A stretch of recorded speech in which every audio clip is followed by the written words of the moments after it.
اور اسی وقت چاند کے پھٹ کر 2 ٹکڑے ہو گئے، حتیٰ کہ لوگوں نے ہیرا پہاڑ کو اس کے درمیان دیکھا اور اس کا ایک ٹکڑا جبل ابو قتیس پہاڑ اور ایک ٹکڑا جبل کیکان کے اوپر موجود تھا۔ ابن مسعود رضی اللہ تعالیٰ عنہ فرماتے ہیں کہ سب لوگوں نے اسے بخوبی دیکھا، جو کہ عصر اور مغرب کے وقت تک موجود رہا۔ لوگ اسے حیرت سے دیکھتے رہے۔ اس کے بعد آپ صلی اللہ علیہ وآلہ وسلم نے ان لوگوں کو فرمایا تھا کہ دیکھو، یاد رکھنا اور گواہ رہنا، جس کے بعد آپ نے اپنی انگلی سے دوبارہ چاند کی طرف اشارہ کیا اور وہ دیکھتے ہی دیکھتے پہلے کی طرح مل گیا۔ لیکن پھر بھی کفار مکہ نے اتنا بڑا معجزہ اپنی آنکھوں سے دیکھ کر بھی کہا کہ یہ تو صرف محمد کا جادو ہے۔ سو ان لوگوں میں سے کچھ اہل دانش لوگوں کا خیال تھا کہ جادو کا اثر صرف حاضر لوگوں پر ہوتا ہے، اس جادو کا اثر ساری دنیا پر تو نہیں ہو سکتا، کیونکہ جادو دراصل کسی بھی چیز کو اس کی حقیقت سے موڑنے کا نام ہے، اور جادو کا اثر صرف ان لوگوں پر ہوتا ہے جو کہ اسے دیکھ رہے ہوں، یعنی کہ یہ نظر کا دھوکہ ہوتا ہے۔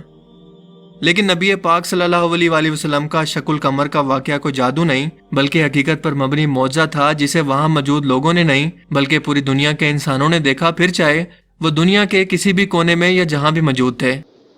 کیونکہ کفار مکہ نے یہ معجزہ دیکھ کر طے کیا کہ جو لوگ بھی دنیا کے کسی بھی کونے سے سفر کر کے واپس آئیں گے، ان سے پوچھو کہ کیا انہوں نے بھی اس رات کو چاند کو 2 ٹکڑے ہوتے ہوئے دیکھا، اور اگر یہ لوگ بھی اس کی گواہی دیں تو محمد یقیناً سچے ہیں اور ان کے معجزے میں کوئی شک نہیں۔ چنانچہ جب وہ مسافر واپس آئے اور ان سے پوچھا گیا تو انہوں نے بھی اس بات کی تصدیق کی، فلاں شب کو ہم نے چاند کے 2 ٹکڑے ہوتے ہوئے اپنی آنکھوں سے دیکھے اور شدید حیرت میں تھے کہ یہ اچانک سے کیا ہوا۔ اس شہادت کے باوجود بھی صرف کچھ ہی کفار کو اس معجزے کا یقین آیا، لیکن کفار کی اکثریت پھر بھی اس کے انکار پر اڑی رہی۔ واقعہ شق القمر کے وقت ہندوستان کے علاقے مالابار کا راجا اپنے محل کی چھت پر موجود تھا۔ اس نے یہ منظر اپنی آنکھوں سے دیکھا اور سمجھ گیا کہ کوئی غیر معمولی واقعہ رونما ہوا ہے، کیونکہ ہندوستان میں اس وقت چاند کے گھٹنے بڑھنے اس کے علم اور جنتریوں کو بہت زیادہ اہمیت تھی۔ چنانچہ اس نے اپنے بیٹے کے ہمراہ لوگوں کو روانہ کیا کہ پتہ لگائیں کہ دراصل ماجرا کیا ہے۔ جب اسے خبر ملی کہ یہ معجزہ ایک عرب کے نبی کے ہاتھوں ہوا ہے جس کی آمد کی خوشخبری صدیوں سے کتابوں کے اندر بھی دی گئی ہے، تو وہ اپنے لوگوں کے ساتھ ایمان لانے کی غرض سے مکہ کے لیے روانہ ہوا، اور عرب سے واپسی پر یمن کے اندر اس کا انتقال ہو گیا، جہاں آج بھی اس کا مقبرہ موجود ہے۔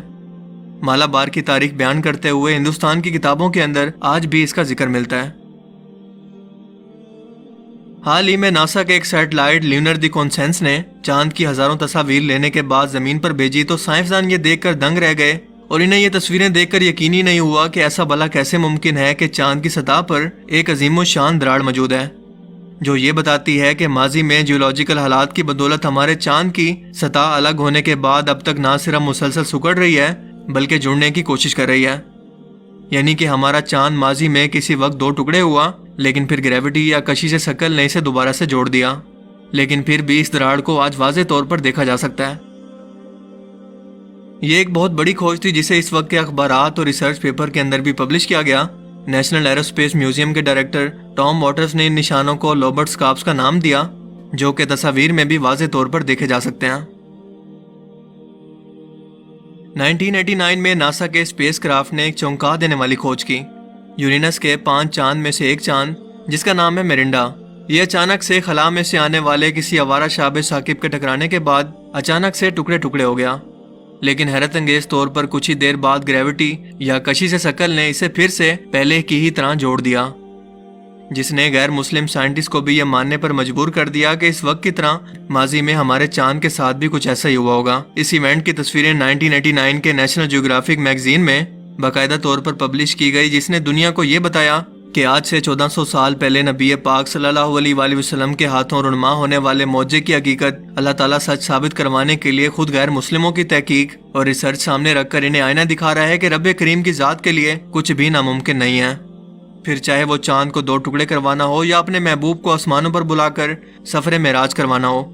اور یہ بھی کہ قرآن کریم کا ہر ایک لفظ حق اور سچ ہے جس میں شک کی کوئی گنجائش نہیں۔